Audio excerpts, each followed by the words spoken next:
Hola, ¿qué tal? Bienvenido una vez más al seminario de escatología bíblica con el tema número 2, Daniel 1, análisis exegético.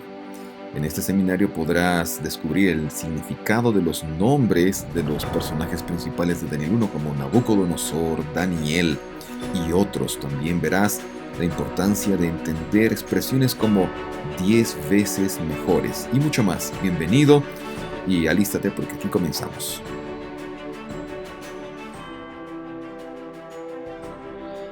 ¿Cómo estás? Bienvenido una vez más a este seminario de escatología bíblica y hoy nos toca repasar el capítulo 1 del libro de Daniel.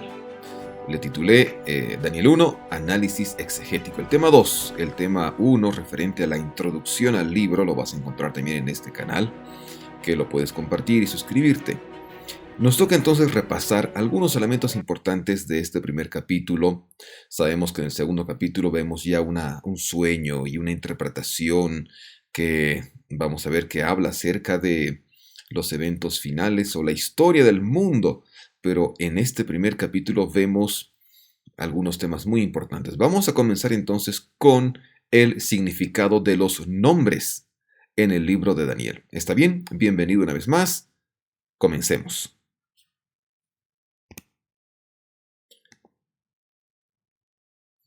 Tenemos entonces acá lo siguiente. Mira, haremos el análisis exegético de los nombres del libro y comencemos con un nombre muy importante. El nombre de Nabucodonosor, el rey de Babilonia que menciona el capítulo 1, verso 1 del libro de Daniel. ¿Qué significa este nombre Nabucodonosor? En hebreo se pronunciaría algo así como Nebuchadnezzar. ¿Está bien? Viene del acadio. Que sería en acadio el nombre Nabu Kudurru Ushur, que significaría Nabu ha protegido al hijo que heredará. Eso del léxico Halot, de hebreo y arameo, del Antiguo Testamento. En tablillas cuneiformes escritas en acadio, que es la lengua semítica más antigua de la que tenemos quizás registros, dice esta tablilla que tú ves a la derecha, esa imagen, lo siguiente. Nabucodonosor, rey de Babilonia, partidario del templo de Esagila, hijo primogénito de Nabopolassar, rey de Babilonia. ¿Quién le puso el nombre a Nabucodonosor? Nabopolassar, el padre. Estos dos señores fueron los pioneros en levantar el imperio neobabilónico del siglo VI a.C. Anteriormente existía este imperio babilónico en el siglo XV, XVI, XVII, pero ese es el imperio neobabilónico. Entonces, ¿qué significa este nombre? Significa una devoción de parte del padre Nabopolassar a Nabu, que era el hijo de Marduk o Bel, el dios principal de los babilonios. Entonces, dedicó Nabopolassar a su hijo Nabucodonosor con ese nombre, dedicó a su dios. Ese es el nombre de Nabucodonosor. Vamos entonces con el nombre ahora de Daniel. ¿Qué significa Daniel? Daniel es una palabra hebrea, al parecer compuesta, que significa lo siguiente. Dios juzga o Dios es juez. Como ves acá a la izquierda, las letras que están en celeste. Din significa juzgar y él es una forma de escribir el nombre de Dios. ¿Está bien? Hay otro autor, Notz, que sugiere que Daniel significa Dios es poderoso y utiliza otra raíz, en este caso Danán, pero la mayoría se tiende pues a interpretar Daniel como Dios juzga. Y a la derecha tienes uno de los léxicos que indican lo que significa la palabra din, juzgar, defensor, llevar a cabo un juicio. Y en el libro notamos que aunque atacan a los amigos de Daniel y a Daniel mismo tratan de matarlos con decretos de muerte, Dios juzga todas esas acciones. Daniel y sus amigos quedan libres y a salvo de esos decretos de muerte. Dios juzga. Muy bien. El otro nombre de Daniel que aparece en la Biblia que los babilonios le dan con un objetivo principal que es el de cambiar la cosmovisión de Daniel a la, digamos así, a la cosmovisión babilónica es Belsasar. ¿ya? Beletshazzar sería en hebreo, aparece un par de veces en la parte hebrea del libro de Daniel y parte aramea también. Entonces en Daniel 1.7 aparece ese nombre, ¿no? Que dice que el jefe de los eunucos puso nombres a Daniel, el nombre babilonio, Belsasar, Ananías, Sadrach, a Misael, Mesac y Azarías, Abednego.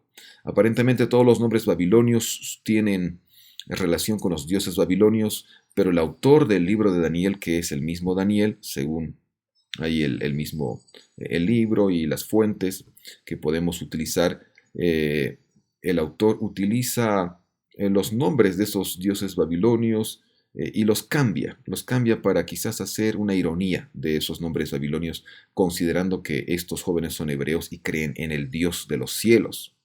¿Está bien? Entonces, la parte aramea también menciona a Daniel, a Daniel con el nombre de Belsasar. Avancemos. ¿Qué significa entonces Belsasar? Podría venir nuevamente, repito, del acadio, Balat Tsari Ushur, que significaría protege la vida del rey. Belsasar era, o iba a ser, Daniel, uno de los sabios que estarían a cargo de dirigir decisiones importantes del rey de Babilonia. Y de ahí el significado tan relevante, ¿no? Proteger la vida del rey también podría significar proteger su vida. ¿Está bien? Eso menciona el diccionario Halot.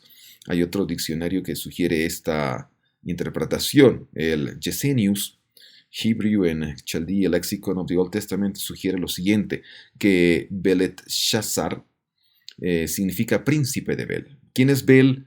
El dios babilonio principal, ¿no? Príncipe al que Bel favorece. Podría también significar eso, pero la mayoría se prefiere la interpretación esta a la primera que leímos en el Halot, ¿no? La razón principal, sin embargo, del cambio de nombre, ¿cuál es? Es la siguiente. Esto se hizo para desvincularlo del verdadero Dios y de su tierra, y para naturalizarlo en la cultura babilónica. Belsasar podría formarse a partir de Bel, el epíteto que significa señor del dios principal de los babilonios, Marduk. La mayoría lo asocia con Balat Tsari Usher, un nombre que significa que proteja la vida del rey. No olvidemos entonces que el cambio de nombres sirve para que los jóvenes hebreos se olviden de su vida pasada, de su Dios, que aparentemente no los cuidó porque Jerusalén, fue llevado al cautiverio en Babilonia durante casi 70 años. Algunos nombres más que aparecen en Daniel 1, Ananías, que en hebreo significaría Yahvé ha sido clemente, Mishael, ¿quién es lo que es Dios? Azarías, Yahvé ha ayudado. Entonces, lo que mencionaba hace un momento, puede ser que el hebreo utilice deliberadamente formas corrompidas de nombres que ensalzan a los dioses babilónicos. Y Abednego podría en este caso significar siervo de Nabu, ¿no? Y sabemos que Nabucodonosor estaba conformado por esas palabras, ¿no? Nabu, que Nabu proteja al primogénito. Nabu, un dios babilonio. Muy bien, yo hablé del acadio. ¿Qué es el acadio?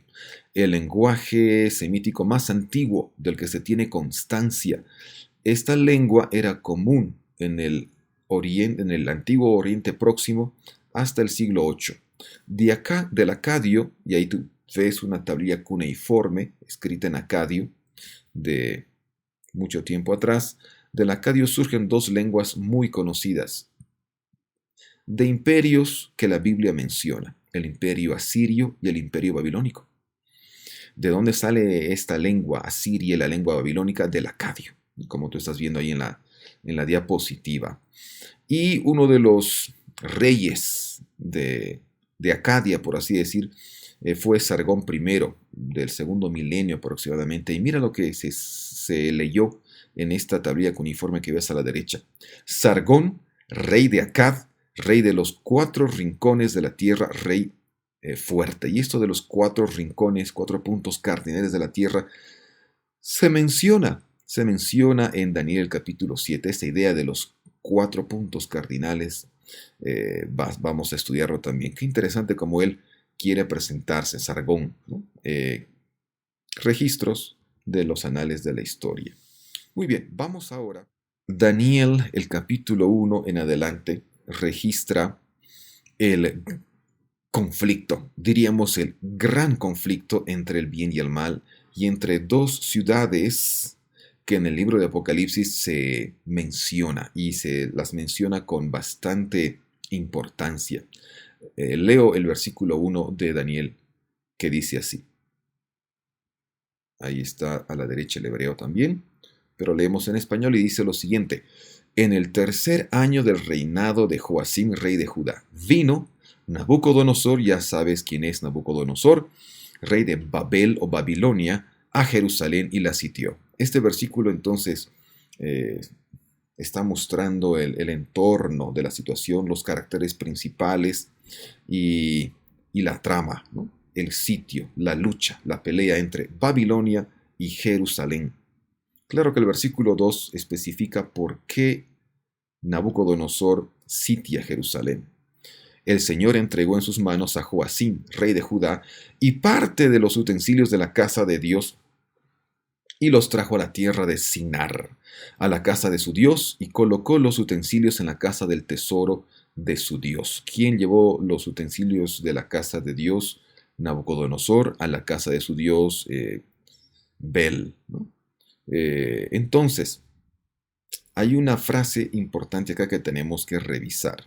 Y a la derecha yo tengo una imagen del Etimananki, que era la representación del el fundamento de el reinado del dios más importante de los babilonios, el dios Marduk o Bel.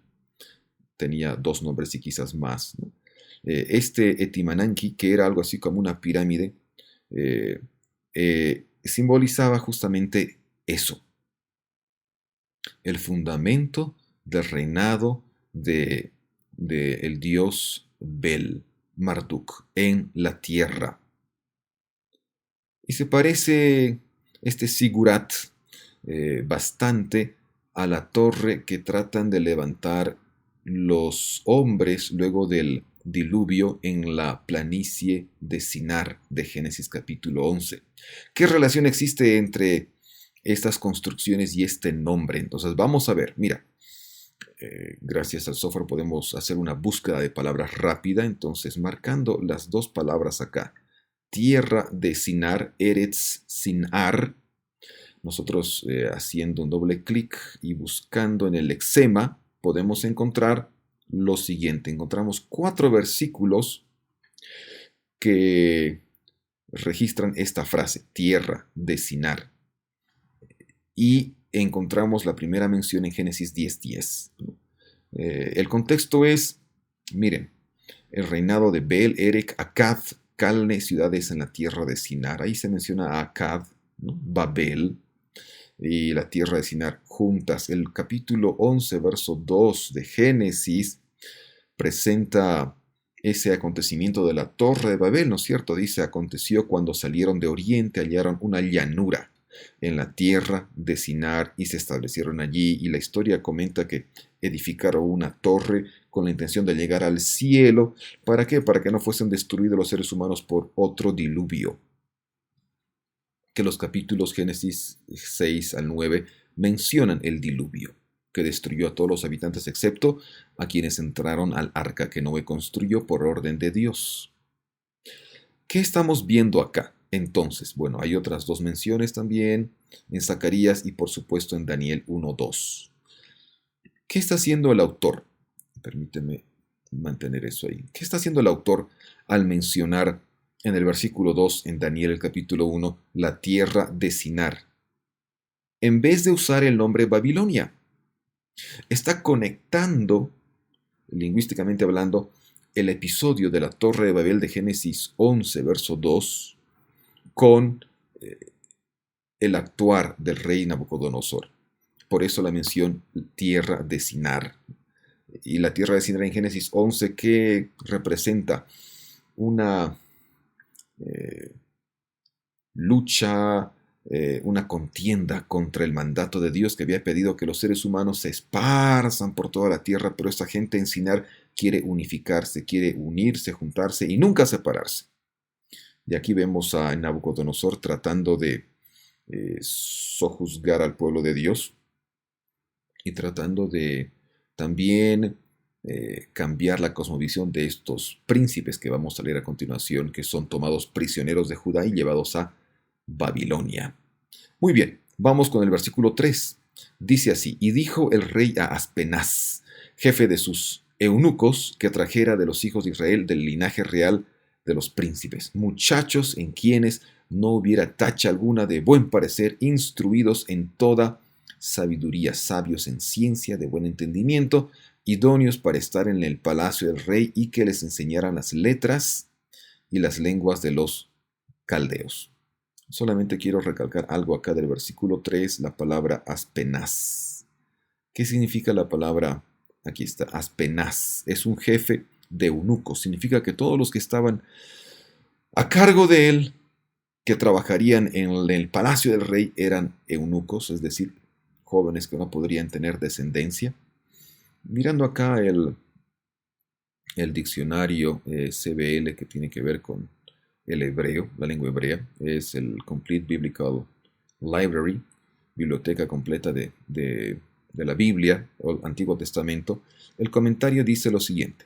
Está en inglés, pero ahí lo podemos juntos traducir, ¿no? Aspenaz. Este sustantivo se refiere a un eunuco babilonio, ¿no? Y dice acá, Aspenaz era el jefe de los eunucos, bajo el cargo o la autoridad de Nabucodonosor. Voy a ir a este otro diccionario, Halot, que complementa la idea de Aspenaz, que dice que es Rab Sarisav, jefe de los eunucos. ¿Qué significa Sarim? Sarim significa lo que estamos leyendo, ¿no? Eunucos, pero también significa algo más. Alto oficial acá. Ahí está. Alto oficial, político militar. Del ejército asirio, pero también del ejército babilonio. Un jefe eunuco, menciona acá, ¿no es cierto? Y se menciona gente que trabaja en la corte del rey de Babilonia.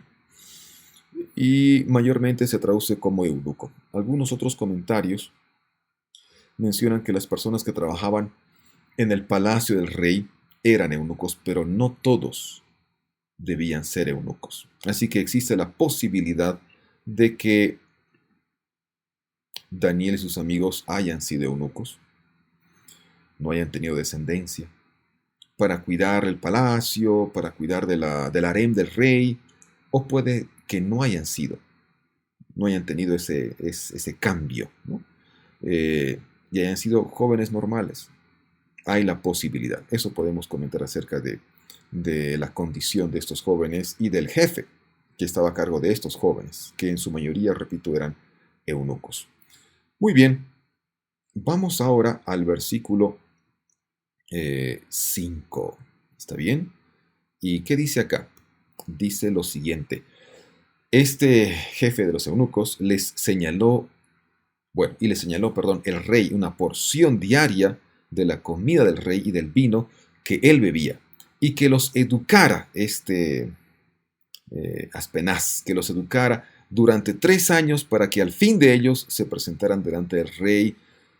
Los libros de historia, de contexto histórico, mencionan que ese era el tiempo que se requería para estudiar y formarse como un profesional de ciencia, de arte, ¿no? de encantos, de descifrar visiones y demás. Entonces, ese era el tiempo de universidad, digámoslo así, 3 años. Entre ellos, ¿quiénes estaban? El versículo 6 introduce los personajes hebreos. Estaban Daniel, Ananías, Misael y Azarías, de los que ya hablamos y mencionamos el significado de sus nombres. Verso 7. A estos el jefe de los eunucos puso nombres. A Daniel, Beltsasar, que ya analizamos también, a Ananías, Sadrach, a Misael, Mesac y a Azarías, Abed-nego. ¿Qué sucede con estos jóvenes y con Daniel? El verso 8 es importante y hay una palabra que también quiero revisar contigo. Aquí está, Gaal o Goal. Daniel propuso en su corazón no contaminarse con la porción de la comida del rey ni con el vino que él bebía. Pidió por tanto al jefe de los eunucos que no se le obligara a contaminarse. El contexto de esta palabra tiene que ver con religión, con contaminación, pureza, limpieza, inmundicia. Es un contexto religioso. En el Antiguo Testamento las personas eran limpias, pero también quedaban contaminadas, sin haber pecado, pero por haber tocado un muerto, por haber tenido alguna relación ahí con la pareja, por haber tenido un cambio en el mes. Y situaciones como esas quedaban estas personas impuras hasta el fin del día, durante una semana, y Daniel no quería hacer eso. ¿Por qué decide Daniel no contaminarse con la comida del rey? Hay tres, por lo menos tres sugerencias que yo voy a mostrar en este momento con unas notas que tengo acá y que encontré en algunos recursos teológicos. ¿Está bien? ¿Tú qué escuchaste? Quizás escuchaste y dijiste, bueno, la, la comida del rey estaba dedicada a los dioses, así que no podía comer Daniel eso. Y creo que escuchaste algo correcto. Mira, lo Yidgaal. ¿Está bien? Vamos a revisar rápidamente. Propuso no contaminarse. Motivos. El primer motivo puede haber sido el siguiente. Puede que la comida haya sido ofrecida a los ídolos, entonces el pecado principal o el más repetido por los israelitas en el Antiguo Testamento, como describe la Biblia, era o fue el pecado de idolatría. Así que ese había que evitarlo y las cosas dedicadas a los ídolos también, por el testimonio y por muchas otras razones también. Entonces, ese es un primer motivo por el cual seguramente Daniel dijo, no voy a comer la comida del rey. Segundo motivo, puede haber sido este que dice así.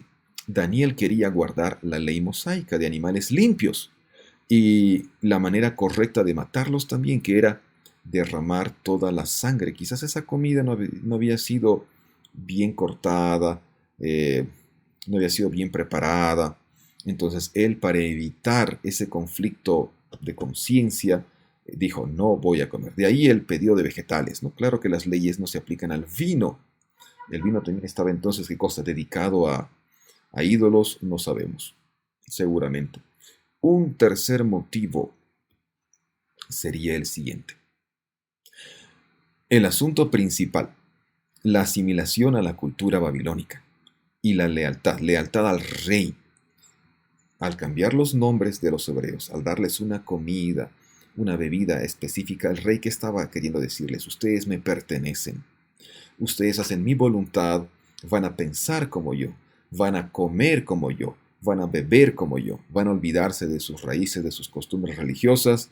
Esta es una nueva vida. Trataban entonces de alinear, ¿no? A estos jóvenes a la costumbre y a la cosmovisión babilónica, idólatra. Qué gran desafío para estos jóvenes. Aunque todo provenía de la alacena del rey, la diferencia podía haber sido el modo de preparación, la forma de preparación. Resumen, era un asunto entonces de integridad personal. Además que la solicitud fue en privado, no fue para dar testimonio a todos diciendo, bueno, yo no como esta comida por esto. Fue un asunto, un pedido muy personal a Aspenaz de parte de Daniel y también de sus amigos. Qué importante es diferenciarse, ¿no es cierto? Muy bien, eso era importante mencionarlo. Y vamos ahora al número 10. Y con eso vamos a ir casi terminando con este seminario. Dice lo siguiente el versículo 9. Puso Dios a Daniel en gracia y en buena voluntad con el jefe de los eunucos. Y el jefe de los eunucos dijo a Daniel, temo a mi señor el rey, que asignó vuestra comida y vuestra bebida, pues luego que él vea vuestros rostros más pálidos que los de los muchachos que son semejantes a vosotros, haréis que el rey me condene a muerte. ¿Qué dice el verso 11 y 12? Entonces Daniel dijo a Melzar, a quien el jefe de los eunucos había puesto sobre Daniel, Ananías, Misael y Azarías. ¿Qué le dijo? Te ruego que hagas la prueba con tus siervos durante 10 días. Que nos den legumbres para comer y agua para beber. El número 10, acá es literal. La respuesta quizás rápida que podemos dar es, siendo que estos jóvenes habían estado caminando cerca de 1500, 1600 kilómetros o un poco más desde Jerusalén hasta Babilonia, tuvieron un decaimiento facial, corporal, por esa, esa caminata tan larga por el desierto y por el camino quizás de los reyes, pero de todas maneras ellos pasaron una situación diferente a la que estaban acostumbrados. Por eso de ahí el, el- el tiempo corto, 10 días, ¿no? Estos jóvenes no iban a cambiar su dieta prácticamente. Y en el versículo 17 aparece nuevamente el número 10, ya comparando Nabucodonosor con a estos cuatro jóvenes con los demás estudiantes de la Universidad de Babilonia. Eso es lo que queremos ver para terminar. Daniel en el pedido dice simplemente, compara luego nuestros rostros, compara. A los 10 días, ¿qué sucede? El verso 15 dice, al cabo de los 10 días pareció el rostro de ellos mejor, más robusto que el de los otros muchachos que comían de la porción de la comida del rey. Yo solamente quiero mencionar algo acá. Eh, los principios de salud, principios de vida saludable, no solo consisten en comer o dejar de comer. Eh, este implemento, este elemento, la siesta, el descanso correcto de noche, es tan importante como el tomar agua, beber mucha agua. 70% del cuerpo está constituido de agua. Además de comer comidas, alimentos saludables, frescos, sanos. eh, Podemos hablar de 8 remedios naturales, ¿por qué no? Y quizás más. Pero todo englobaba una, una mejor salud, un mejor aspecto, no solo la comida. Y tú sabes eso, ¿no? Persona que come muy bien, que no come grasas a lo mejor, pero que no toma suficiente agua y no descansa lo suficiente, no va a tener un rostro que denote salud. Solo eso para mencionar y no hacer un énfasis exagerado en la comida solamente, ¿no? Ya, el ejercicio. Qué importante es ejercitar el cuerpo, por supuesto que sí. Entonces, durante 3 años estos jóvenes comen algo distinto y ya se ven distintos. El resultado final, acá, en el verso 17 dice lo siguiente, a estos 4 muchachos Dios les dio conocimiento e inteligencia. ¿De dónde reciben estos jóvenes conocimiento e inteligencia que tenemos que ver luego? Madá y Sahal, ¿no? De parte de Dios reciben ellos esto, conocimiento e inteligencia. En toda letra y ciencias, Daniel tuvo entendimiento en toda visión y sueños. Daniel tiene eh, un elemento adicional al de sus compañeros. Tiene tiene conocimiento, entendimiento. Y podríamos ver también eso que significa. Me parece que hay algo para mostrarles enseguida. Pasados pues los días al fin de los cuales había dicho el rey que los llevaran, el jefe de los eunucos los llevó delante de Nabucodonosor. Acá el término días, al fin, pasados los días, días está significando años. Y en el libro de Daniel vamos a ver que días equivale a años, usando el principio día por año, pero en, en buena parte del Antiguo Testamento tú vas a notar que muchas veces en genealogías se usa el término días para significar años. Fueron los días de Adán 930 años, por ejemplo, ¿no? En Génesis capítulo 5. Entonces dice que el rey habló con ellos, y no se hallaron entre todos ellos otros como Daniel, Ananías, Misael y Azarías. Así pues permanecieron al servicio del rey en todo asunto de sabiduría e inteligencia, ya que encontramos otro par de palabras muy importantes, jajam, que es sabiduría, y bin, inteligencia, entendimiento, comprensión. En todo asunto de sabiduría e inteligencia que el rey los consultó, los halló 10 veces mejores que todos los magos y astrólogos que había en todo su reino. Entonces vamos a buscar esta frase, 10 veces, ¿está bien? Interesantemente en el hebreo encontramos el número 10, eser, pero no encontramos veces, sino encontramos manos, yadot. Debiera traducirse el original, se encontraron 10 manos, ¿no? Como levantar las manos 10 y el número de dedos que tenemos en la mano son 10, no hay más de 10 dedos, es decir, lo máximo. No hay una manera eh, más alta de contar, ¿no?, las cosas más que con los 10 dedos de las manos. 10. ¿Qué significa esta frase? Permíteme buscar las dos palabras juntas y vamos a encontrar apenas dos versículos donde aparece la frase, donde se repite la frase idéntica, ¿no? Eser Yadots, Eser Yadots. Segunda de Samuel 19:44 nos da la pauta para entender, ¿no?, esto de las 10 veces más, que seguramente tú dices, bueno, esto debe ser algo simbólico. ¿Cómo poder medir el coeficiente de estos 10 jóvenes? Es decir, que son 10 veces superiores. Si los jóvenes caldeos y los demás que estaban también en la corte del rey preparándose tenían un coeficiente de 80, 10 veces más significa que tenían 640 de coeficiente estos señores, Daniel y sus amigos. Es una expresión del lenguaje que denota superlatividad. Mira lo que dice 2 Samuel 19:43. Entonces los hombres de Israel respondieron a los de Judá. Esto con relación al rey David. Nosotros tenemos sobre el rey y sobre el mismo David 10 veces más derechos que vosotros. Y ahí la frase, ¿no? Y dijeron, Eser Yadots, ¿no?, Li Bemelech, ¿no? Begam de David, ¿no? Tenemos 10 manos para nosotros que por demás para el rey, ¿no?, que el rey, más derecho que ustedes.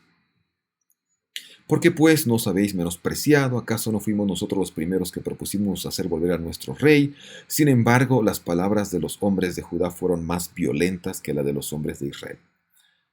¿Cómo entendemos esta frase? 10 veces más derechos que vosotros.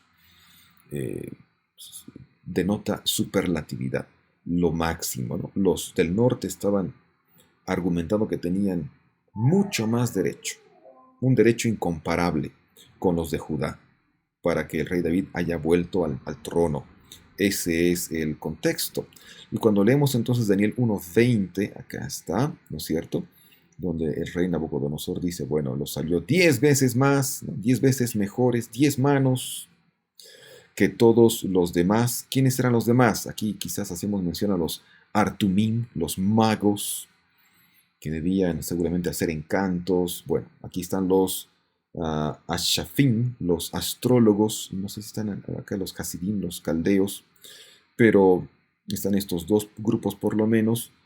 Cuando dice 10 veces más, 10 manos, 10 veces más, el rey se convenció de que estos jóvenes eran incomparables. No había comparación. Ese es el término.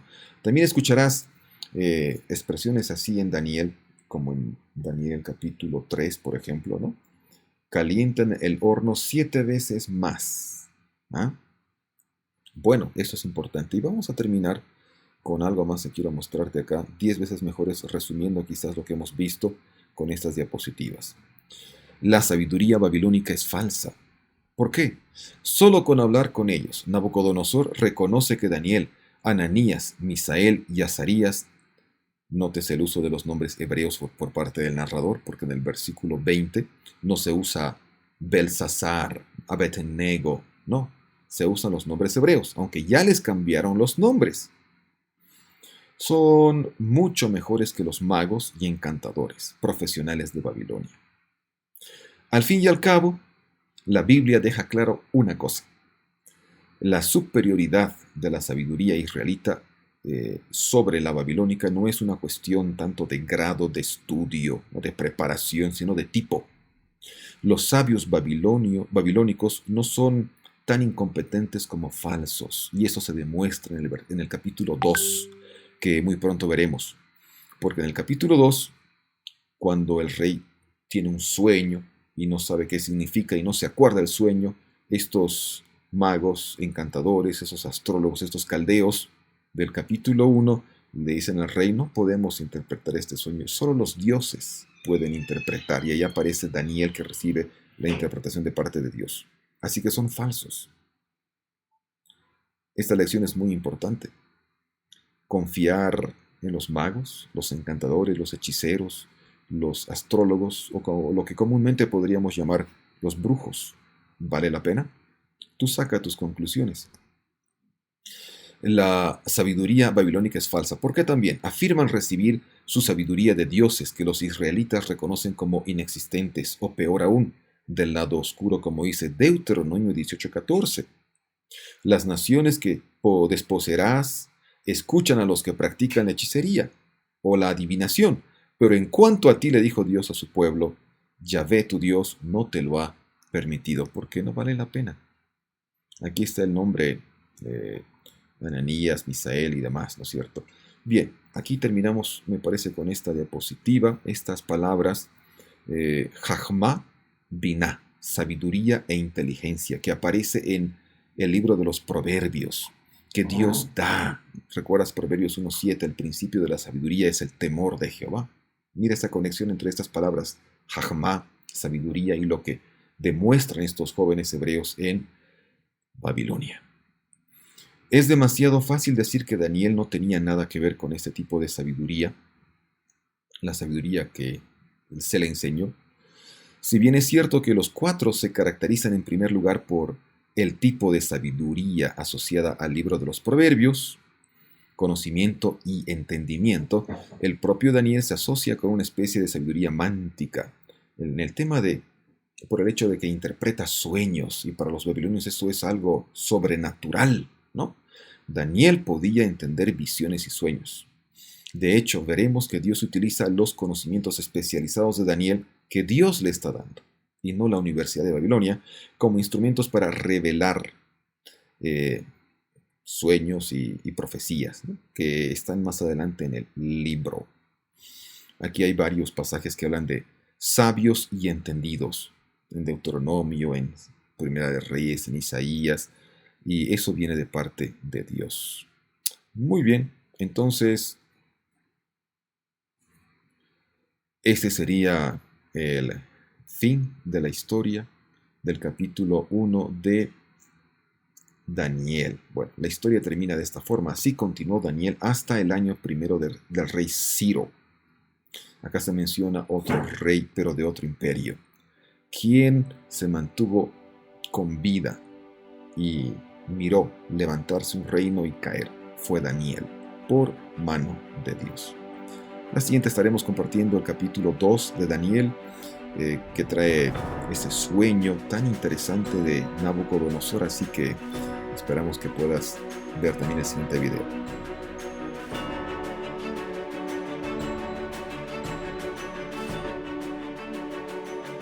Este fue el tema número 2 de Escatología Bíblica, Daniel 1, análisis exegético.